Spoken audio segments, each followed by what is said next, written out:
Hello guys, welcome to my YouTube channel concept clear. आज हम discuss करने जा रहे हैं क्लास 6 जियोग्राफी का third chapter motion of the earth. इस चैप्टर में हम सभी मोस्ट इंपॉर्टेंट पॉइंट्स जो है डिस्कस करेंगे। ये वीडियो सभी यूपीएससी एस्पिरेंट और स्टेट पीसीएस के लिए बहुत ही यूज़फुल रहेगा। इससे पहले मैंने चैप्टर फर्स्ट और चैप्टर सेकेंड का वीडियो भी अपलोड किया है, वो आप देख लीजिएगा। ये वीडियो जो है आपका बेस जो है स्ट्रॉन्ग करेगा। जब आपका बेस स्ट्रॉन्ग होगा तब आप सही एक डायरेक्शन में प्रिपरेशन को ले जा रहे हैं। तो चलिए स्टार्ट करते हैं आज का हमारा ये वीडियो। सबसे पहले, as you know that earth has two types of motion, namely rotation and revolution. Rotation is the movement of earth on axis. Rotation क्या है?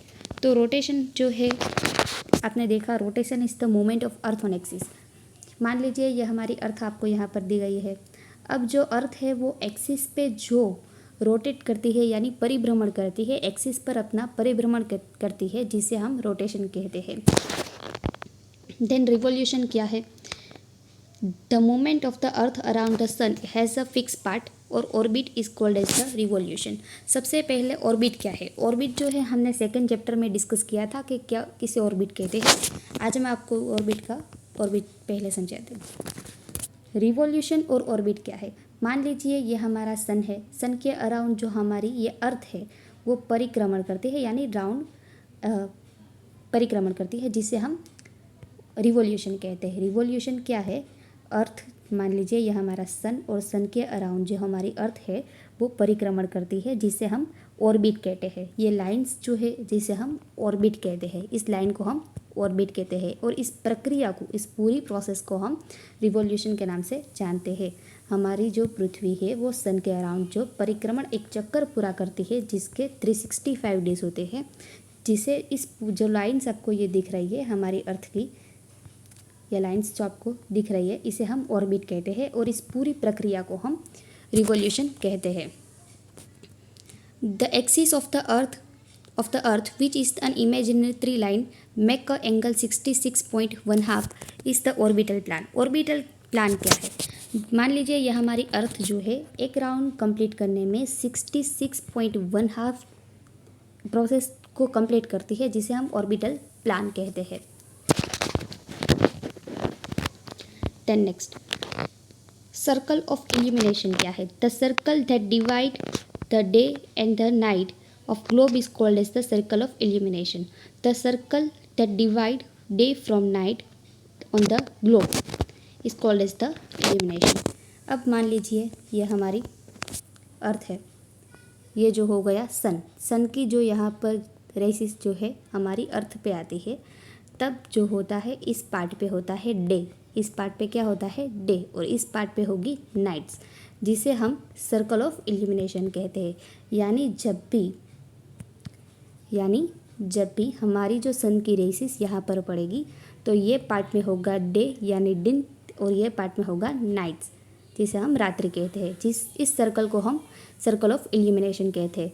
जब ये नाइट्स वाला पार्ट जो है यहाँ पर आएगा तब यहाँ पर दिन होगा और यहाँ पर रात होगी, जिसके हम जो हमारी पृथ्वी है वो एक्सिस पे इसे परिक्रमण करती है, जिससे रात और दिन की प्रक्रिया होती है, जिसे हम सर्कल ऑफ इल्यूमिनेशन कहते हैं। The circle that divide the day from the night is globe is called as the circle of illumination. जो हमारी पृथ्वी का जो सर्कल है वो रात और दिन की जो प्रक्रिया पूरी करती है, जिसे हम सर्कल ऑफ इल्यूमिनेशन कहते हैं। आप इस मैप में देख सकते हैं, ये सन रेसिस यहाँ पर आता है। ये मेन जो पार्ट है हमारा इक्वेटर है, जो यहाँ पर है नॉर्थ पोल और साउथ पोल।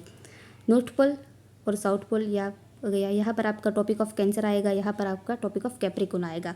ये सभी हमने चैप्टर सेकंड में डिस्कस किया है। अगर आपने चैप्टर सेकंड नहीं देखा है तो प्लीज़ पहले वो जाके देख लीजिएगा, ताकि आपको ये बेस क्लियर हो जाए। मान लीजिए यह हमारा इक्वेटर है, ये टॉपिक ऑफ कैप्रिकॉन है, ये टॉपिक ऑफ कैंसर है, और यहाँ से सन की रेजिस आ रही है, तो इस पार्ट में होगा डे और इस पार्ट में होगा नाइट, जिसे हम सर्कल ऑफ इल्यूमिनेशन के नाम से जानते हैं। देन नेक्स्ट,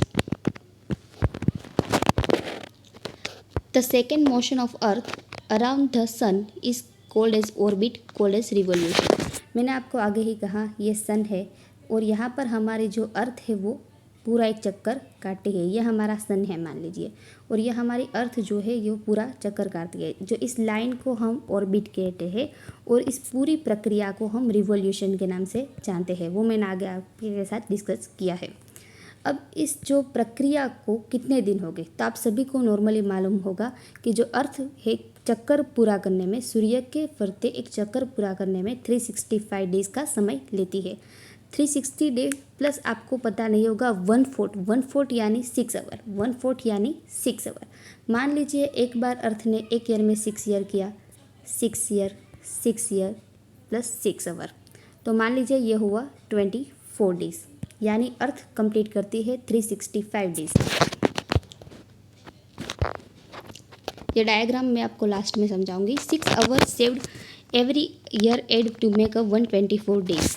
अब मान लीजिए एक साल में 6 आवर जो हुआ, दूसरे साल का 6 आवर, तीसरे साल का 6 आवर, चौथे साल का 6 आवर, यानी 24 डेज हुए। अब लीप ईयर क्या है, तो लीप ईयर ही है ये, इसे हम लीप ईयर ही कहते हैं। यानी जो हमारा अर्थ जो एक चक्कर काटने में 365 डेज प्लस 6 आवर करके जो एक 24 आवर यानी एक डे, तो टोटल कितने हुए 366 डे। आप सभी को मालूम होगा कि लीप ईयर के जो डेज होते हैं वो 366 है, जिसे हम लीप ईयर कहते हैं। जब हमारी फरवरी मंथ में 29 और 28 डेज होते हैं। तो लीप ईयर क्या है, लीप ईयर यानी 4 साल में एक दिन का जो बढ़तर होता है, जो ज़्यादा होता है, इसे हम लीप ईयर कहते हैं। लास्ट में हमारा कौन सा लीप ईयर गया वो आप मुझे कमेंट सेक्शन में मैसेज कीजिएगा। 10 next, clear the earth going around the sun is applicable orbit. यह हमने देख लिया, जब भी सूर्य के नज़दीक हमारी पृथ्वी जो है जाती है, जिसे हम इलिप्टिकल ऑर्बिट के नाम से जानते हैं। Then next, the longest day of shortest night, this is the place 21 June. अब जो हमारा 21 जून है, जिसे हम लॉन्गेस्ट डे के नाम से जानते हैं और शॉर्टेस्ट नाइट, आपको ये 1 लाइनर क्वेश्चन में भी पूछ लिया जा सकता है कि लॉन्गेस्ट डे और शॉर्टेस्ट नाइट क्या है, तो इसका आंसर आएगा 21 जून। अब ये क्या है, समर सोलिस्टिक पोजीशन और विंटर सोलिस्टिक पोजीशन, हम इस मैप से ड्रॉ करें। मान लीजिए ये हमारा सन है, सन से जो सनराइजेस है यहाँ पर आती है, तो इस पार्ट में होगा डे और इस पार्ट में होगा नाइट। इस पार्ट में जब डे होगा तब यहाँ पर सनराइजेस यहाँ पर आती है, तो यहाँ पर जो है रिवर्स प्रक्रिया होती है। डेज जो होते हैं वो ज़्यादा होते हैं और नाइट जो है शॉर्टर होती है, क्योंकि मान लीजिए यहाँ पर जो है सन यहाँ से यहाँ पर आए और सन की रेजेस यहाँ पर आई, तो मान लीजिए ये यहाँ पर इतने में होगा डे और इतने पार्ट में होगी नाइट, यानी डेज जो है लंबा होगा और नाइट जो है शॉर्टेस्ट होगी, जिसको हम समर सोलिस्टिक कहते हैं। इस पोजीशन को हम क्या कहते हैं, समर सोलिस्टिक पोजीशन।